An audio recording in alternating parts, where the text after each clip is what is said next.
സ്വപ്നങ്ങൾ സാക്ഷാത്കാരമാകുമ്പോൾ സന്തോഷങ്ങൾക്ക് അതിരുകളില്ലാത്ത ആനന്ദം. Mayuri golden diamonds, Kalikavu road, opposite town square, Wandoor. പിതാവ് ആര്യടൻ മുഹമ്മദിന്റെ ഖബറിടത്തിൽ പ്രാർത്ഥിച്ച ശേഷമാണ് നിലമ്പൂർ നിയോജകമണ്ഡലം UDF സ്ഥാനാർത്ഥി ആര്യടൻ ഷൗക്കത്ത് പത്രിക സമർപ്പണത്തിനെത്തിയത്. ഉപവരണാധികാരി നിലമ്പൂർ തഹസിൽദാർ വി വിനോദ് കുമാർ മുമ്പാകെ പത്രിക സമർപ്പിച്ചു.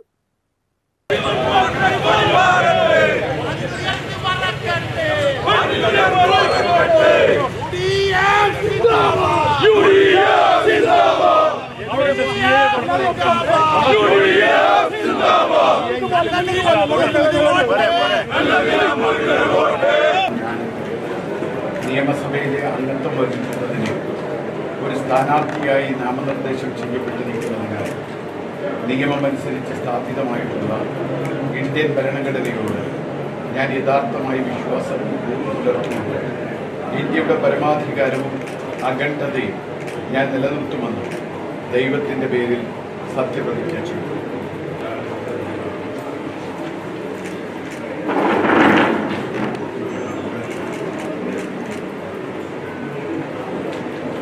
പുല്ലങ്കോട് എസ്റ്റേറ്റിലെ INTUC പ്ലാന്റേഷൻ തൊഴിലാളികൾ കൈമാറിയ കെട്ടിവെക്കാനുള്ള തുക മാതാവ് PV മറിയുമേൽ നിന്നും ഏറ്റുവാങ്ങി അനുഗ്രഹം നേടിയാണ് ആര്യടൻ ഷൗക്കത്ത് പത്രിക സമർപ്പണത്തിനിറങ്ങിയത്. മുസ്ലിം ലീഗ് അഖിലേന്ത്യാ treasurer PV Abdul Wahab MP, VA Karim, Ismail Moothedam, A Gopinath, UDF നിയോജകമണ്ഡലം chairman CH Iqbal, convener NA Karim തുടങ്ങിയ UDF നേതാക്കളും പ്രവർത്തകരും ആര്യടന്റെ വീട്ടിലെത്തിയിരുന്നു. പിന്നീട് മുക്കട്ട വലിയ പള്ളി ജുമാ മസ്ജിദ് ഖബർസ്ഥാനിൽ പിതാവ് ആര്യടൻ മുഹമ്മദിന്റെ ഖബറിടത്തിൽ പ്രാർത്ഥന നടത്തിയ ശേഷമാണ് പത്രിക സമർപ്പിക്കാൻ പോയത്. രാവിലെ 11:30 വെളിയംതോട് നിന്നും 100 കണക്കിന് UDF പ്രവർത്തകർക്കൊപ്പം പ്രകടനമായി താലൂക്ക് ഓഫീസ് പരിസരത്തേക്ക് തിരിച്ചു. ഇവിടെ നിന്നും ഉപവരണാധികാരിയായ തഹസിൽദാരുടെ മുന്നിലെത്തി പത്രിക സമർപ്പിക്കുകയായിരുന്നു. നഗരസഭാ ചെയർപേഴ്സൺ പത്മിനി ഗോപിനാഥ്, ജില്ലാ പഞ്ചായത്ത് അംഗം അഡ്വക്കേറ്റ് ജോസ്മി P തോമസ് എന്നിവരും ഒപ്പമുണ്ടായിരുന്നു. 3 സെറ്റ് പത്രികയാണ് ആര്യടൻ ഷൗക്കത്ത് സമർപ്പിച്ചത്.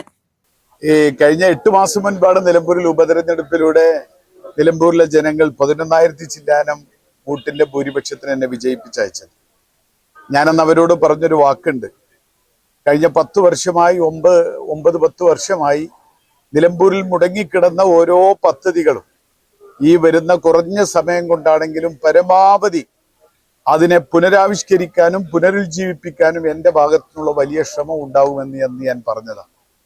അതുകൊണ്ട് തന്നെ നിലമ്പൂർ ബൈപ്പാസ് ആവട്ടെ, മലയോര ഹൈവേയുടെ 3rd റീച്ച് ആവട്ടെ, എടക്കര ബൈപ്പാസ് ആവട്ടെ, നിലമ്പൂർ ഗവൺമെന്റ് കോളേജിന്റെ സ്ഥലമെടുപ്പാവട്ടെ, ഇതൊക്കെ നമുക്ക് കഴിഞ്ഞ 9-10 വർഷം കൊണ്ട് നടക്കാത്ത കാര്യങ്ങൾ നമുക്ക് കഴിഞ്ഞ ഒരു 7-8 മാസം കൊണ്ട് അതിനിടയ്ക്ക് പഞ്ചായത്ത് തിരഞ്ഞെടുപ്പ് വന്നു. ഒരു മാസം ഒന്നും ഒരു ഗവൺമെന്റ് ഉത്തരവും പാടില്ലാത്തൊരു കാലം വന്നു, പ്രോട്ടോകോൾ വന്നു. അത് കഴിച്ചാൽ 200 ദിവസമാണ് ലഭിച്ചത്. ആ 200 ദിവസം കൊണ്ട് 200 പദ്ധതികൾക്ക് സർക്കാരിൽ നിന്ന് ഉത്തരവുകൾ വാങ്ങാൻ സാധിച്ചു എന്നതാണ് യാഥാർത്ഥ്യം. ഇനിയും നമുക്ക് കുറേ കാര്യങ്ങൾ നമുക്ക് നിലമ്പൂരിൽ ചെയ്യാനുണ്ട്.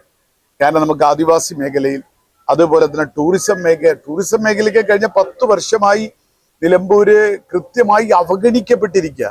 10 വർഷമായി ടൂറിസം മേഖലയിൽ ഒരു 10ന്റെ നയാ പൈസ നിലമ്പൂര് പോലത്തെ സ്ഥലത്ത് മുടക്കിയിട്ടില്ല. അതുപോലെ തന്നെ വന്യമൃഗശല്യം വളരെ രൂക്ഷമായി നിൽക്കുന്ന അവസ്ഥ. നമ്മുടെ KSRTCയുടെ ബസ് സ്റ്റാൻഡ് ഇപ്പോഴും അത് ആ തൂണിൽ നിൽക്കുന്നൊരവസ്ഥ വിശേഷം. നമ്മുടെ KNG റോഡ് 450 കോടി രൂപയ്ക്ക് UDF കൊണ്ടുവന്ന റോഡ്, അത് കേവലം 230 കോടി രൂപ അതിൽ നിന്ന് വെട്ടിമാറ്റിയതിന്റെ ഫലമായിട്ടാണ് നമ്മൾ ഇത്ര കാലം നമ്മളിത് അനുഭവിച്ചത്. UDF കൊണ്ടുവന്ന പദ്ധതിയാണ്. അതൊക്കെ നമുക്ക് ഇനിയും പുനരുജ്ജീവിപ്പിക്കേണ്ടതുണ്ട്. പുതിയ പദ്ധതികൾ നമുക്ക് കൊണ്ടുവരേണ്ടതുണ്ട്. അതിനൊക്കെയുള്ള വലിയ ശ്രമം എന്റെ ഭാഗത്തുനിന്നുണ്ടാവും. ഞാൻ ജനങ്ങൾക്ക് കൊടുക്കുന്ന വാക്കതാണ്.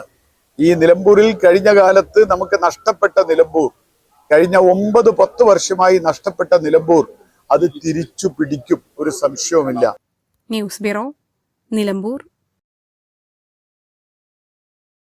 പ്രമുഖ ബ്രാൻഡുകളിലുള്ള അതിസുന്ദരമായ ടൈലുകളും അത്യാധുനിക മോഡലുകളുള്ള സാനിറ്ററികളുടെ വേറിട്ട കളക്ഷനുകൾ. 15 വർഷത്തെ സേവന പാരമ്പര്യവുമായി Saniyo tiles, sanitary ware, Chettiyarammal, Wandoor.